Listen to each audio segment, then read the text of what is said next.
시골의 새벽은 일정합니다. 먼 동쪽에서 색이 옅어지고 논의 물결이 하늘빛을 받아 미세하게 흔들립니다. 닭은 뜻밖없이 울고 장독대 뚜껑엔 이슬이 얇게 내려앉습니다. 비닐하우스 비닐은 밤새 응결된 물방울들을 길게 매달고 있습니다. 손가락으로 톡 건드리면 구슬처럼 굴러 떨어질 것만 같습니다. 이런 아침에 민주는 늘 같은 순서로 움직였습니다. 신발을 신고 마당 쪽으로 걸어 나가 수도가 밑에 놓아둔 고무대야에 물을 받아 얼굴을 씻었습니다. 물은 차갑고 대야는 오래되어 가장자리가 하얗게 벗겨졌습니다. 첫날엔 이 차가움이 힘들었지만 해가 바뀌고 또 바뀔수록 이 차가움이 하루의 기준이 되었습니다. 밥 먹고 가자.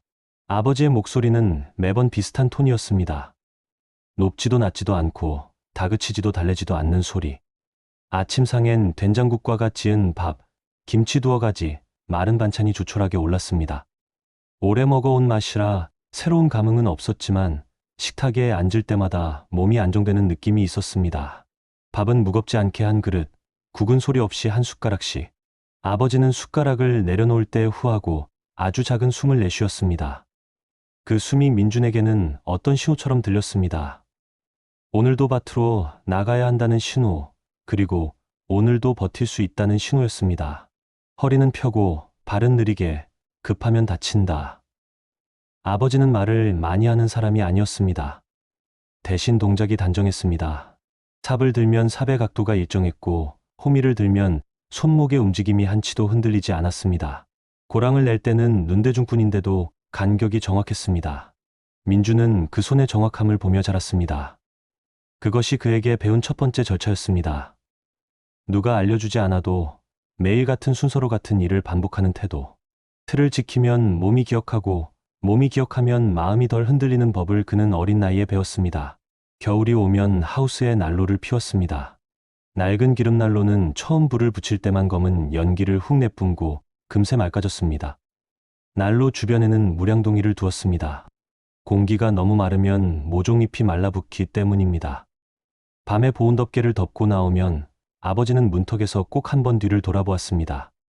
하우스의 실루엣이 어둠 속에 길게 누워있는 모습을 확인하고서야 발을 돌렸습니다. 덮은 건 덮은 대로, 바람은 바람대로. 그 말이 무엇을 뜻하는지는 민준도 정확히 몰랐습니다. 다만 덮을 수 있는 건 덮고 덮을 수 없는 건 바람에게 맡긴다는 의미로 느꼈습니다. 감당할 수 있는 것과 없는 것을 구분하는 태도. 그것이 아버지가 세상을 대하는 방식이었습니다. 봄이면 물꼬를 틉니다. 논두렁에 앉아 기다리면 물이 기다란 혀처럼 스르르 흘러옵니다. 물꼬를 너무 크게 터면 흙이 무너져 내려 허옇게 탁해집니다. 너무 작게 터면 지지부진합니다. 눈금이 없는 일이라 손끝 감각으로 조절해야 했습니다. 물이 흘러가는 속도를 보고 햇빛에 반사되는 잔물결을 보고 흙의 결을 보아가며. 민주는 그 일을 좋아했습니다. 밥 먹든 매일 할 수 있는 일은 아니었지만 물꼬를 잘 터놓으면 하루가 예상 가능한 방향으로 흘러간다는 느낌이 마음을 납작하게 눌러주었습니다. 불안이 줄어드는 느낌이었습니다. 학교 이야기를 하자면 그다지 따뜻하지는 않았습니다. 교실엔 항상 새 운동화를 신은 아이들이 있었고 그 옆에 낡은 고무신과 더 다른 운동화를 신은 자신이 있었습니다. 체육 시간에 줄을 서면 아이들의 시선이 아래로 내려갔습니다. 누군가 킥킥 웃었습니다. 야, 아직도 그거 신냐? 그 말에 깊게 상처받는 건 시간이 지나면서 줄어들었지만 완전히 없어지지는 않았습니다. 책상 서랍에는 늘 채워야 할 준비물이 하나씩 비어 있었고 그 빈칸이 마음 한구석을 환하게 비워놓는 기분이 들었습니다. 빈칸은 빛이 잘 들어오지만 동시에 쉬웠습니다. 준비물은 미리미리 습관입니다. 맞는 말이었습니다. 하지만 민준에게 그것은 습관의 문제가 아니라 형편의 문제였습니다. 그가 할 수 있는 건 노트를 더 정갈하게 쓰는 일, 숙제를 제때 내는 일, 교과서의 밑줄을 가지런히 긋는 일이었습니다. 칭찬을 들을 때도 있었습니다. 필기가 단정하네. 그런데 그 말이 부끄럽게 느껴질 때가 많았습니다. 단정함으로 가릴 수 없는 다른 것들이 너무 많았기 때문입니다. 중학교, 고등학교를 거치면서 그는 점점 더 말수가 줄었습니다. 말이 짧을수록 실수할 여지가 줄었습니다. 대신 손은 많아졌습니다. 농번기 주말에는 어김없이 밭에 나가 일을 거들었습니다. 물을 주고 지주대를 세우고 잡초를 메고 수확물을 선별하고 포장했습니다. 택배 영수증에 주소를 적을 때면 그는 유독 정성스러워졌습니다. 글씨가 틀어지지 않게, 받는 사람 이름이 틀리지 않게. 그 행위가 세상과 연결되는 몇 안 되는 통로 같았습니다. 그때마다 아버지는 말없이 옆에서 도장을 찍었습니다. 둥근 도장에 붉은 잉크는 가장자리 한 귀퉁이에 작은 균열이 있었고, 잉크는 늘 그 틈으로 더 짙게 스며들었습니다. 흠이 있어도 찍히는 건 찍힌다. 그 말도 정확한 뜻을 묻지 않았습니다. 민주는 어떤 말들은 뜻을 모른 채로도 통째로 받아들여야 한다는 것을 알게 되었습니다. 시간이 지나 의미가 서서히 드러나는 경우가 더 많기 때문입니다. 군대에 갔을 때 그는 처음으로 완전히 다른 리듬의 세계를 만났습니다. 기상나팔, 점호, 훈련, 식사, 경계 근무. 하루가 시와 분으로 정확히 잘려서 배달되었습니다. 그 질서가 답답할 때도 있었지만 동시에 안심이 되기도 했습니다. 정해진 규칙을 지키기만 하면 하루가 무사히 넘어가는 구조. 그곳에서 그는 반복의 위로를 다시 배웠습니다. 겨울 GOP 철책선에서 밤새 바람소리를 들으며 그는 종종 어린 시절 물꼬를 떠올렸습니다. 철책에 걸린 깃발이 바람결에 파르르 떨릴 때마다 하우스 비닐에 맺힌 물방울과 같은 진동을 느꼈습니다. 그 진동의 한가운데에서 그는 마음을 낮게 유지하는 법을 익혔습니다. 제대 후 도시로 올라왔을 때 모든 것이 낯설었습니다. 지하철의 속도, 사람들의 표정, 건물의 높이, 말의 빠르기. 첫 취업은 작은 사무실에서 시작했습니다. 간판은 그럴듯했지만 안으로 들어가면 복도등은 깜박거렸고 복사기는 꼭 고장나 있었습니다. 그러나 그는 자리 하나를 얻었다는 사실만으로도 오래 앉아 있을 수 있었습니다. 낮게 앉아 오래 버티는 일이 그의 장점이었기 때문입니다. 첫 월급을 받았을 때 그는 아버지에게 보냈습니다. 많은 돈은 아니었지만 봉투에 넣어 보낼 수 있다는 사실만으로 충분했습니다. 살림에 보태지 말고 내가 써라. 조금이라도 보태야 마음이 편합니다. 마음은 일로 편하게 한다. 그 대답이 처음엔 차갑게 들렸지만 시간이 지나면서 온도가 바뀌었습니다. 아버지는 늘 같은 말을 했습니다. 마음의 편안함은 누군가의 위로로 오는 게 아니라 오늘 해야 할 일을 했을 때 오는 것이라고. 그래서 그는 그날도 그 다음 날도 늦게까지 자리에 앉아 숫자를 정리했습니다. 사소한 표의 셀 하나, 날짜 하나, 금액 하나라도 정돈이 되면 마음이 덜 흔들렸습니다. 회사는 자주 바빴습니다. 분기 결산, 재고 조정, 협력사 정산, 보고서 제출. 그 모든 단어들 사이에서 그는 엑셀의 칸칸을 조용히 메웠습니다. 다른 동료들은 성과를 말했고 어떤 동료는 관행을 말했습니다. 관행이라는 단어를 처음 들었을 때 그는 고향의 물꼬를 떠올렸습니다. 오래 이어진 습관, 손이 쉽게 가는 방향. 하지만 물꼬는 때때로 고쳐야 했습니다. 흙이 무너지거나 물길이 삐뚤어졌을 때 다시 쪼고 메우는 일. 관행도 그런 것이 아닐까 그는 조심스럽게 생각했습니다. 바꾸지 않으면 무너지는 것들. 상사 노태수는 말이 부드러웠습니다. 신입에게 친절하게 굴었고 회식 자리에서는 술잔을 먼저 채웠습니다. 칭찬도 아끼지 않았습니다. 손이 빠르네. 정리가 깔끔하네. 다만 보고서가 올라갈 때 표지에는 늘 상사의 이름만 선명했습니다. 작성 잘한 팀장의 명칭이 관례적으로 붙었습니다. 그게 회사의 방식이라고들 했습니다. 그는 그 방식에 대놓고 불만을 표하지 않았습니다. 대신 개인 메모장에 날짜와 시간을 적어두었습니다. 업무의 흐름과 관찰한 점들을 감정 없이 신입. 이번 거는 그냥 내 쪽에서 정리하는 게 깔끔해. 네, 알겠습니다. 그는 대답을 짧게 했습니다. 짧은 대답은 언제나 방어가 됩니다. 말이 길어질수록 빌미가 생기는 법을 그는 이미 알고 있었습니다. 하지만 마음 안쪽에서는 다른 문장이 천천히 자리 잡고 있었습니다. 언젠가 방식이 바뀌어야 한다. 그 언젠가는 아직 멀었고 오늘 그는 여전히 숫자를 정리해야 했습니다. 오늘 해야 할 일을 끝내야만 내일의 마음이 덜 어지럽기 때문입니다. 어느 비 오는 날 아버지가 도시로 올라왔습니다. 작업복을 입었고 작업하는 흙먼지가 말라 하얗게 굳어 있었습니다. 회사 앞 버스 정류장 근처에서 민준을 기다리고 서 있었습니다. 우산을 씌워드리려 다가가니 아버지는 손을 저었습니다. 비는 맞아도 된다. 바람만 피하면 한다. 회사 현관을 지나며 몇몇 동료들이 그 광경을 보았습니다. 누군가는 웃었고 누군가는 피곤한 얼굴로 지나갔습니다. 노태수 팀장은 한 걸음 멈춰서 힐끗 쳐다보더니 짧게 물었습니다. 가족분이세요? 네, 아버지십니다. 아, 그렇구나. 다음부터는 로비에서 기다리시게 하면 좋을 것 같아. 보안 때문에. 그 말은 틀린 말이 아니었습니다. 그러나 마음 한 귀퉁이가 서늘했습니다. 아버지는 아무 말 없이 고개를 끄덕였습니다. 두 사람은 회사 앞 포장마차에서 따끈한 어묵 국물을 마셨습니다. 김이 피어올라 얼굴을 부드럽게 가렸습니다. 일은 어때? 괜찮습니다. 괜찮다는 게 제일 좋다. 아버지의 말은 늘 그랬습니다. 화려하지 않고 돌려 말하지 않고 다만 버틸 만큼의 온도로. 포장마차 불빛 아래서 본 아버지의 얼굴은 도시의 빛과 어울리지 않는 그림처럼 보였습니다. 낯설었지만 이상하게 마음이 가라앉았습니다. 시간은 계속 흘렀습니다. 계절은 도시에서도 확실했습니다. 여름이면 건물 외벽에 뜨거운 열기가 올라붙었고 겨울이면 새벽 공기는 칼날처럼 얼굴을 스쳤습니다. 민주는 그 모든 계절을 회사의 사무실에서 컴퓨터 불빛 아래서 보냈습니다. 모니터 오른쪽 아래에 붙여놓은 작은 포스트잇에는 늘 사소한 원칙들이 적혀 있었습니다. 파일명은 긴 쪽이 더 안전하다. 날짜는 YYYYMMDD로. 설명은 한 줄이라도 남겨라. 누군가 보기에는 너무 작은 원칙들이었지만 그 원칙들이 그의 하루를 지탱했습니다. 그의 가을, 회사 안에서 정산이라는 단어가 유난히 자주 들렸습니다. 협력사와의 결제 날짜, 식자재 납품, 금액, 2월 처리, 임시 라벨링. 단어들은 합쳐지면 소란스러웠고 나눠보면 별것 아니었습니다. 그는 그 소란과 별건 아님 사이에서 적절한 거리를 유지하려 노력했습니다. 선을 넘지 않고 물러서지도 않는 거리. 그것이 그가 배운 또 다른 절차였습니다. 회식이 있던 어느 밤, 노태수는 잔을 기울이며 말했습니다. 세상은 말이야. 너무 정직하려고만 해도 문제야. 융통성이라는 게 있어야 굴러가.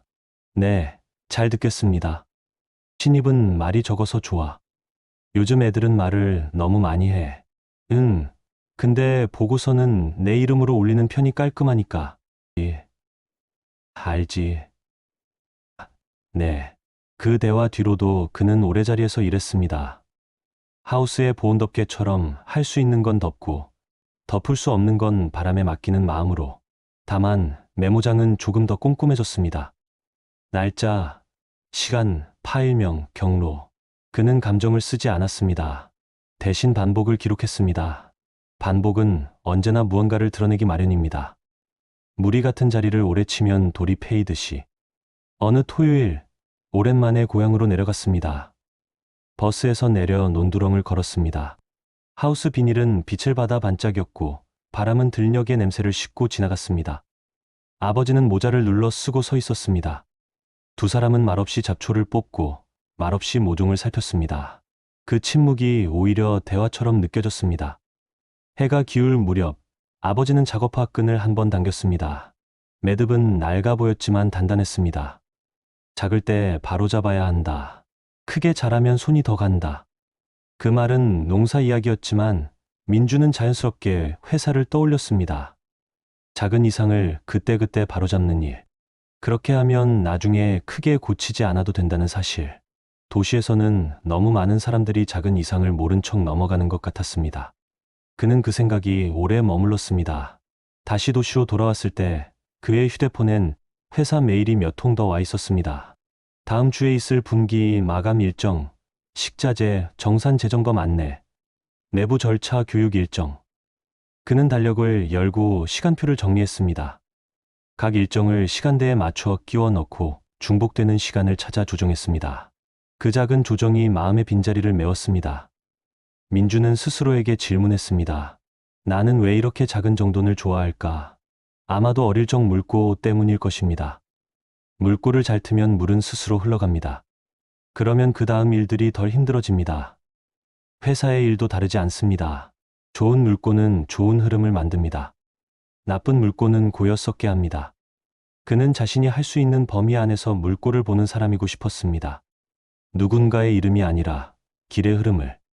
그날 밤 그는 공책의 마지막 장을 넘겨 새 페이지를 펼쳤습니다. 습관처럼 날짜를 적고 아래에 짧은 문장을 한 줄 썼습니다. 사람에게서 멀리, 경로에 더 가까이. 말은 단순했지만 그에게는 좌표 같았습니다.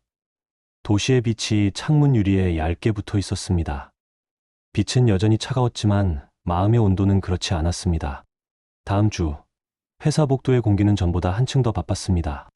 인사팀 공지가 오가고 총무에서 보안 관련 안내가 붙고 감사팀에서 자료 요청 메일을 돌렸습니다.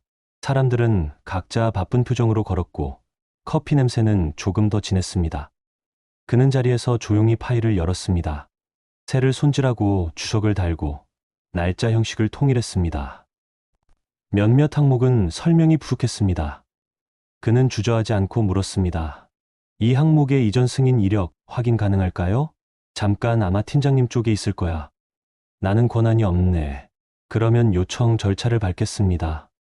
그는 말끝에 굳이 미소를 붙이지 않았습니다. 예의는 표정이 아니라 순서에서 나온다는 것을 그는 알았습니다. 순서를 지키면 절차가 지켜지고 절차가 지켜지면 언성이 높아질 필요가 없습니다. 점심시간, 회사 식당에서는 늘 그렇듯 줄이 길었습니다.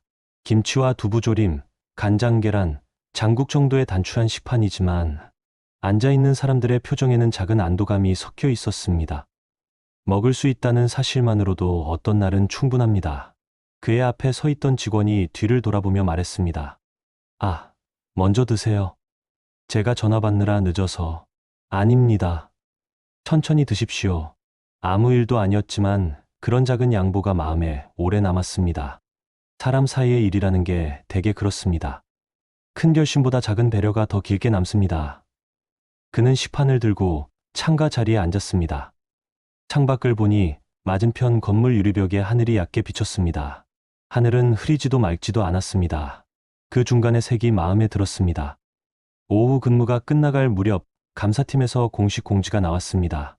다음 주 중 내부 인터뷰 시행, 각 팀 자료 일시 보존 조치.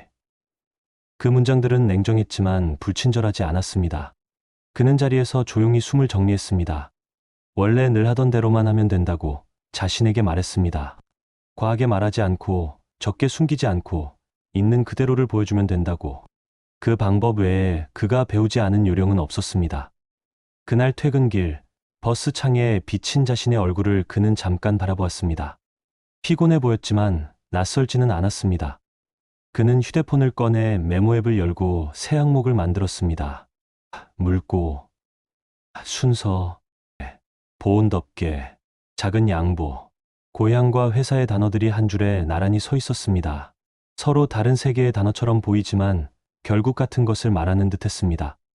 덮을 수 있는 건 덮고 고쳐야 하는 건 고치고 바꿀 수 없는 건 인정하고 그 나머지는 천천히 걸어가는 일.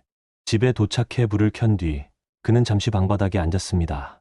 조용한 방 안에서 냉장고, 모터 소리가 얇게 울렸습니다. 잠깐 눈을 감으니 논두렁 물소리가 들리는 듯했습니다. 서울 한복판에서 들을 수 없는 소리지만 마음이 기억하는 소리는 장소를 가리지 않습니다. 그는 히터를 조금만 올리고 누웠습니다. 침대가 메모장처럼 그의 몸을 받아주었습니다. 곧 잠이 얕게 깔렸고 그 위를 하루의 이미지들이 지나갔습니다. 비닐하우스에 맺힌 물방울, 하우스 문턱에서의 한 번의 뒤돌아봄, 포장마차의 김, 회사 복도의 커피 냄새, 식판 위의 장국, 버스 창의 반사광. 그 모든 것이 한데 모여 괜찮다는 감각을 만들어냈습니다. 완벽하지 않지만 충분하다는 감각. 창밖에서 바람결이 바뀌는 소리가 났습니다. 계절이 바뀌려면 누구의 허락도 필요하지 않습니다. 다만 사람이 그 변화를 눈치채는데 오래 걸릴 뿐입니다. 그는 그런 생각을 하다가 조용히 잠들었습니다. 다음 주가 시작되면 더 많은 절차가 찾아올 것입니다. 누군가는 불편해하고 누군가는 안심할 것입니다. 민준이 할 일은 예전과 다르지 않습니다. 과하게 분노하지 않고 덜 숨기고 작은 사실들을 모아 큰 방향을 확인하는 일. 그리고 그 즈음 그는 자신이 오랫동안 알지 못했던 어떤 사실과 마주하게 될 것입니다. 그 사실은 나무 뿌리처럼 오래 땅 속에 박혀 있었고 비닐하우스의 물방울처럼 슬며시 빛을 받아 드러날 준비를 하고 있었습니다. 아직 그는 모릅니다. 다만 흙냄새 속에서 익힌 순서와 손등에 굳은 살로 배운 절차가 그를 지켜줄 거라는 것만은 알았습니다. 내일도 천천히 한 줄의 말이 방 안에 가볍게 떨어졌습니다. 말은 길지 않았고 밤은 길지 않았습니다. 그리고 곧 도시의 새벽은 다시 시작될 것입니다. 그 새벽은 예전과 같겠지만 아주 조금 다른 결로 그의 하루를 열어줄 것입니다. 구독, 좋아요, 알람 설정 해주세요. 다음 화가 올라올 경우 제일 먼저 확인하실 수 있습니다.